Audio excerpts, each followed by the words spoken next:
Sungguh-sungguh Allah sangat ridho ketika seorang hamba itu makan makan ketika sesuap nasi dia muji Allah, ketika minum seteguk nasi dia muji Allah. Itu kalau orang diridhoni Allah itu wali betul. Itu untuk jadi wali itu gampang, kamu makan ridho, kamu ninjak buminya Allah ridho seneng, kamu hidup keseharian aman seneng. Nah ini supaya sampean kita semua ngaji betapa panduan Rasulullah untuk menggapai ridho Allah itu banyak yang keseharian sekali. Saking kesehariannya banyak dalam hadis dan itu sahih. Nabi menyebut hal-hal yang keseharian. Hatta ma tas'alu fi imra'atika, kamu punya uang kemudian istri kamu bisa makan, itu ibadah. Bahkan sebagian ibadah itu dicontohkan Nabi yang akhirnya diprotes sahabat, yaitu wa fi buti ahadikum sedekah, kamu menggauli istri kamu itu ya sedekah. Sampai sahabat bilang, yang benar ya Rasulullah, ayati ahaduna syahwatahu wa huwa lahu ajrun, masa urusan biologis, urusan syahwat kemudian dia dapat pahala. Nabi menjawab, alai salawadu'aha fi haramin akana alaihi wisrun, bagaimana kalau dia meletakkan ke yang tidak benar, itu kan dosa. Nah, hal-hal seperti ini yang saya ingin teman-teman semua, saya juga agak ingin ngaji demi Anda, juga agak ingin. Itu dosa sekali ngaji kok pesanan kelompok tertentu itu gak boleh. Islam itu untuk semua, jadi ya cuma karena di depan saya jenengan ya seakan-akan jenengan korbannya. Itu ada ilmunya dalam usul fikih itu. Jadi orang itu harus ngaji usul fikih. Nama yang disebut, mungkin masukan masih ingat zaman ngaji usul fikih. Nama yang disebut itu tidak jaminan sebagai prioritas perintah. Jadi misalnya gini, kebetulan yang di depan Nabi itu Abu Dzar. Nabi ya bilang, ya Abu Dzarin ini uhibbuka misalnya, atau ya Mu'ad ini uhibbuka, atau ya Abu Hurairah ini uhibbuka. Banyaklah riwayat yang Nabi nyebut ya Abu Dzarin, ya Mu'ad, ya Abu Hurairah. Kemudian misalnya Nabi meneruskan khitab, ini uhibbuka, saya mencintai kamu, fakul dubur sholatin, atau sebagian riwayat disebut fala tada'an la dubura kulli sholatin Allahumma inni ala dzikrika wa syukrika wa husni ibadatik.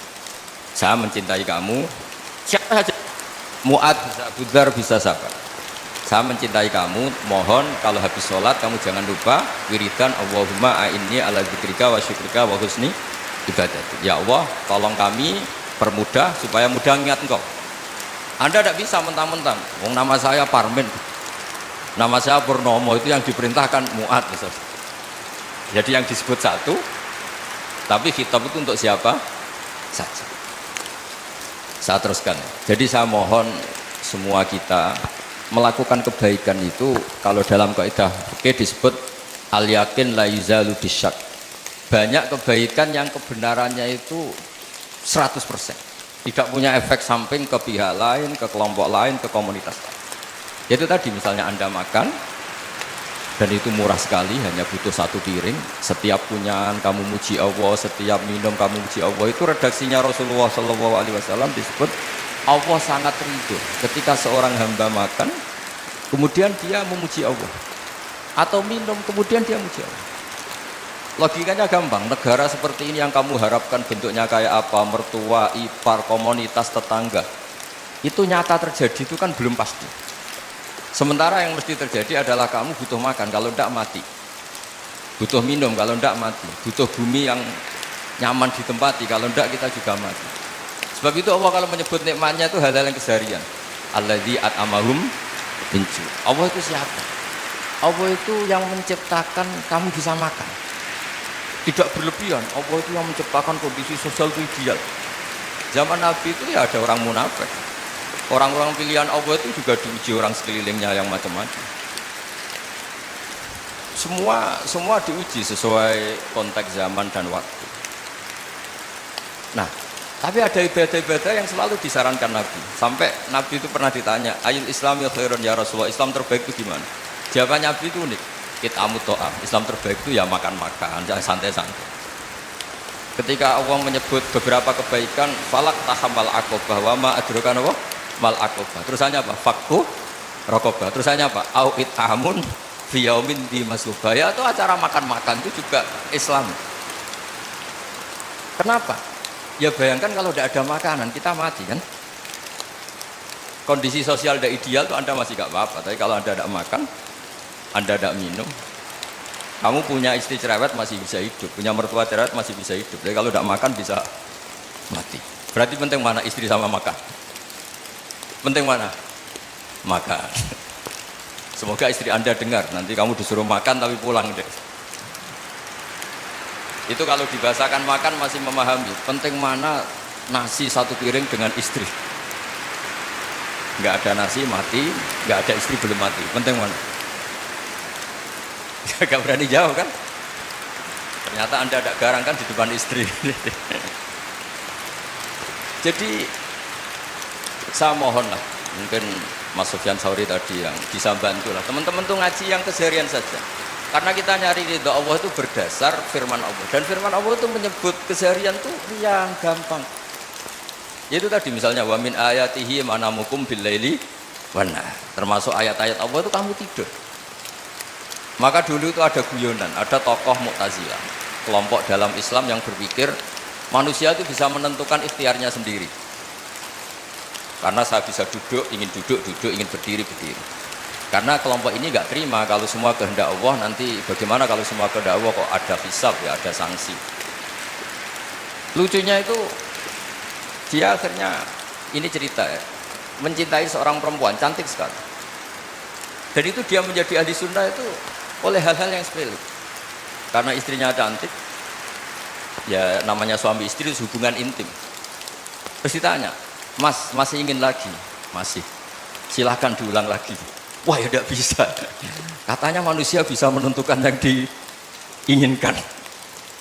Itu tobat itu. Itu nggak bisa ditobatkan Mas Sufyan Ats-Tsauri. Orang cantik yang mudah nobatkan orang itu orang cantik.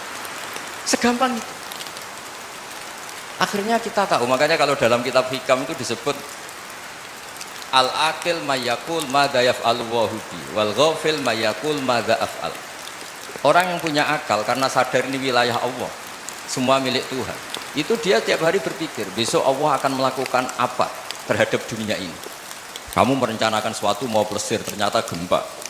Mau wisata ke Rusia, ternyata perang. Kamu tidak pernah tahu apa yang akan terjadi besok. Wa ma tadri nafsum madza taksibu ghadan. Tapi anda semua kita ini sering punya jadwal permanen. Makanya saya kalau diundang siapa saja bisa netek. Yang jelas Gus ini acara penting. Ya masih acara penting nak pangeran ngersakno piye. Tapi dadi pangeran kamu kok mau jadi Tuhan. Itu kadang ya kiai. Penting Gus acara ini jenengan harus memastikan bisa. Loh kamu itu yang ngajarin tauhid sesuatu itu biadillah kok bilang-bilang apa pasti. Kalau maksa terus tak tobatkan kamu kata saya. Ya kalau gitu Gus bilang insya Allah. Wah itu hati saya, fisik saya, roh saya sudah bilang insya Allah. Tidak usah kamu latih kata saya. Nah hal-hal tauhid keseharian itu gampang sebetulnya.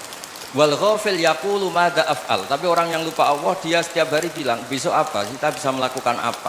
Seakan-akan dia itu aktor, dia penting, dia subjek permanen, dia. Padahal kita ini hanya objek kehendak Allah Subhanahu wa taala. Karena kita yakin sesuatu yang terjadi di alam raya ini kita tidak bisa apa-apa.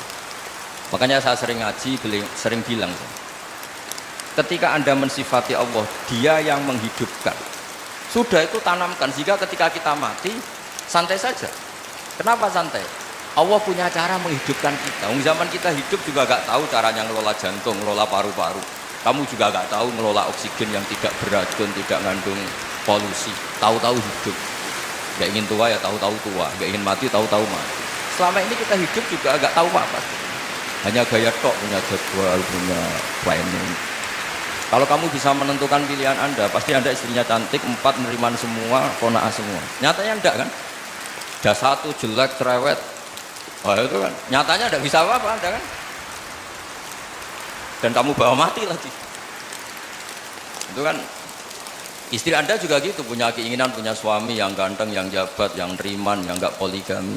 Ya enggak kesampaian juga. Kalau kita ngitung tingkat kegagalan kita itu gagal terus. Ya kan?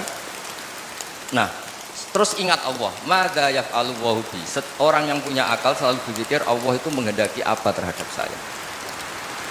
Lalu sama-sama orang melihat orang yang serius, itu kata Anda itu pemikir berat, serius, senang punya tokoh yang merengut karena kamu anggap serius. Tapi sebagian orang anggap orang yang serius itu wong merengut, wong masam, wong muka kok ditekuk. Jadi sama Itu hati, ya muqallibal qulub tsabbit qalbi ala dinik, karena kita nggak tahu cara berpikir kita tentang orang lain, tentang sekeliling kita.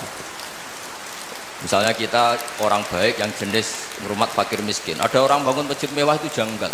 Apa artinya masjid mewah kalau banyak orang kelaparan? Tapi kalau yang jenis pendidikan, apa artinya masjid mewah kalau tidak bisa ngaji? Nanti yang jenis infrastruktur, apa artinya ini kalau semuanya punya sudut pandang yang berbeda-beda. Dan Islam mengapresiasi semua kebaikan. Tapi katakan semua kebaikan itu adalah kehendak Allah Subhanahu wa taala. Karena apapun baik Anda itu pakai fasilitas yang diberikan oleh Allah Subhanahu wa taala. Sehingga ini yang disebut qulillah sumadarhum fi khawdihim al. Ya, kembali tadi ke tema-tema bahwa keseharian Anda ini sudah Islam. Saat Anda tidak bisa melakukan apa saja. Saya sering ada jenazah, biasanya kalau tetangga meninggal saya sering disuruh ngelepas. Saya bilang orang ini baik. Karena sering ngelamun di rumah, sering nganggur di rumah. Ditanya sama anaknya, kenapa Gus nganggur baik? Ya kalau dia nganggur artinya juga agak berbuat sesuatu yang maksiat kan? Ya kan? Orang nganggur di rumahnya ya tidak bunuh orang, tidak maling, tidak korupsi, ya namanya nganggur di rumah. Lah cuma istri cara pandang nganggur gak menghasilkan uang. Tapi juga gak menghasilkan kriminal kan?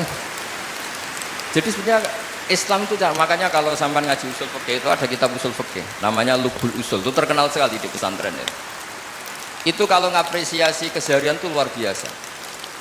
Izma min mubahin illa wa yatahaqqaqu bihi tarku haramimma, karena keseharian yang mubah saat Anda lakukan itu ada kehebatan yang luar biasa, yaitu meninggalkan haram. Makanya dulu banyak orang-orang alim ketemu temannya itu guyon sampai semalaman. Itu dia yang semangat Islam, itu kiai kok udah tahajud, kiai kok udah witir. Orang yang sedang mapan uangnya banyak, malam itu tidak kelayaban itu sudah luar biasa. Melawan nafsu supaya tidak maksiat itu sudah luar biasa. Supaya lupa guyon sama temannya semalaman sampai subuh. Gejlok-gejlokan ngenang zaman miskin, zaman kuliah nggak jelas, zaman apa. Melihatnya jangan tarkut tahajud. Seperti ini meninggalkan tahajud, tapi meninggalnya ini talkul muharramat. Jadi kayak apa hebatnya? Sehingga Imam Ghazali punya riwayat yang agak unik. Hatta takuna ibadatu akhiri hadil ummah iku an-naum. Sehingga suatu saat ibadah terbaik umat ini itu tidur. Itu kan riwayat kontroversi. Ketika Imam Ghazali lihat, ya kenapa iya?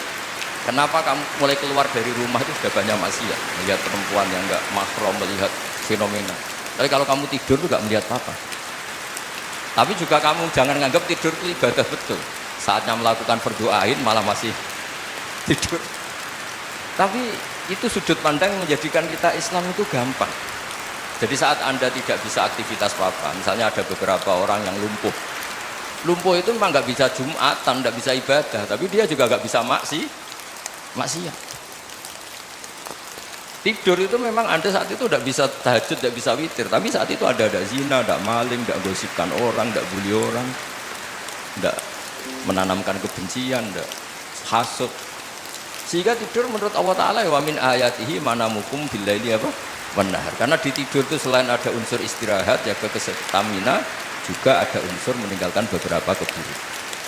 Nah saya mohon ibadah yang keseharian ini kita jaga. Supaya kita semua baca ayat itu fasih. Fasih itu tertanam di hati. Allah itu siapa? Alladzi at'amahum min ju'i wa amanahum min khauf. Dan Allah kalau cerita di Quran itu anna sababnal ma'a sabba tsumma syaqaqnal ardha wa syaqqa fa ambatna fiha habba wa inaba wa qadba wa zaituna wa nakhla wa hada'iqa hulba. Kamu tahu saya ini siapa, kata Allah?